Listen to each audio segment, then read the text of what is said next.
Hello, everyone. Today I'm going to talk about Unit 2 that we're going into, the Mapping the Conversations unit. And so I want to start again by rereading this quote that I introduced in the last unit by Kenneth Burke, where he says, "Imagine that you enter a parlor. You come late. When you arrive, others have long preceded you and they are engaged in a heated discussion, a discussion too heated for them to pause and tell you exactly what it is about." So that discussion that Kenneth Burke is talking about, that's the issue or topic that you've chosen and have been approved to follow this entire semester. And now here's where we're going to start mapping the conversations. If you pick up in the quote where it says, "In fact, the discussion had already begun long before any of them got there, so that no one present is qualified to retrace for you all the steps that had gone before. You listen for a while until you decide you've caught the tenor of their argument." That's what we're doing for the next two projects. We are listening to the other people who are involved in the conversation. This is critical. You have to listen to the conversation before, as Kenneth Burke puts it, you put in your oar. All right. And so for the next two projects, we are not stating any opinions that we personally hold about the issue or topic. Rather, we are listening to the other voices at play in the conversation and we're researching their perspectives. So what does this look like? For me, this is going to be project 4. This is what project 4 looks like. You have your issue, and then you research 5 different stakeholders of your issue. Now, the textbook talks about what stakeholders are, but briefly, there's people that are invested in your issue that have a stake in it. So what you're going to do for project 3, the annotated bib, is you're going to choose your first stakeholder and you're going to do some research about them. You're going to find 3 quality sources that relate to the stakeholder. They either need to be about the stakeholder or from that stakeholder's perspective. You're going to provide a works cited, a 1-paragraph summary for each source, and then a 1-paragraph evaluation of the source and the usefulness for your project. Along with these things, once you have your 3 sources, you're going to go back and synthesize those 3 sources and write a synthesis paragraph at the beginning.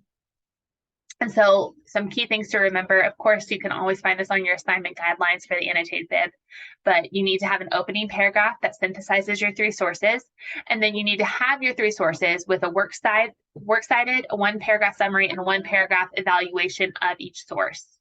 So whenever you're looking at research for some sources, I'm going to post some links and videos along with this video in the week 4 module, but here's some things to note. You do not want to use Wikipedia as a source, but you can use it as a launching off point if you don't know a lot about your source.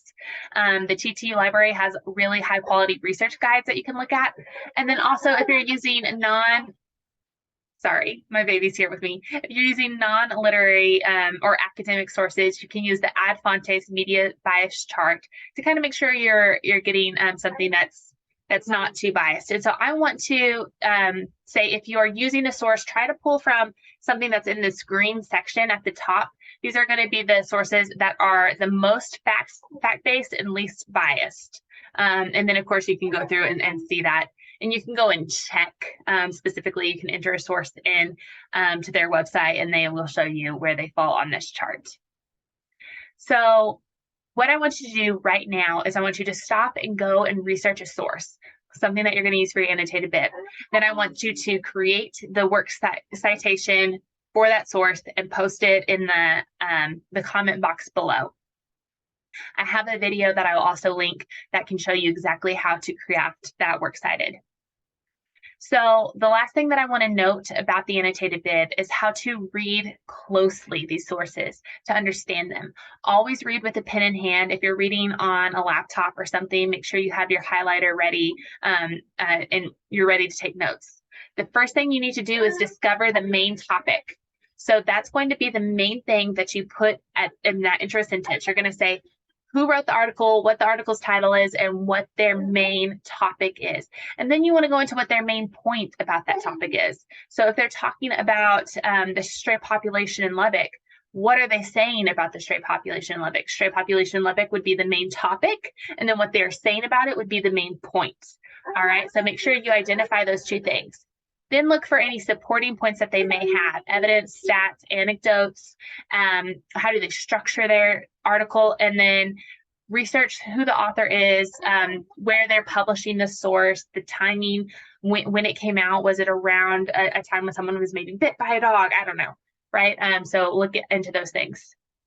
So these are some questions that you need to ask for your synthesis paragraph, that first paragraph of your paper. Now, obviously, you're going to need to read all 3 articles and do that work before you can synthesize them. So you might actually end up writing this paragraph last, but you will place it at the top of the paper.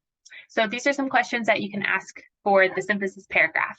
Then I also have some questions that you can ask for the summary paragraphs. And of course, be sure to reference the assignment guidelines for what makes an effective summary. And then here's some questions that you can ask for the evaluative paragraphs. When you're evaluating the paragraphs, be sure to keep this situational, rhetorical situation in mind of who's the writer, who's the audience, what's the subject, and what's the context that goes around it, and how does that impact the crafting of the text, and how does that impact you as the reader and the researcher. I hope this helps as you go into projects 3 and 4.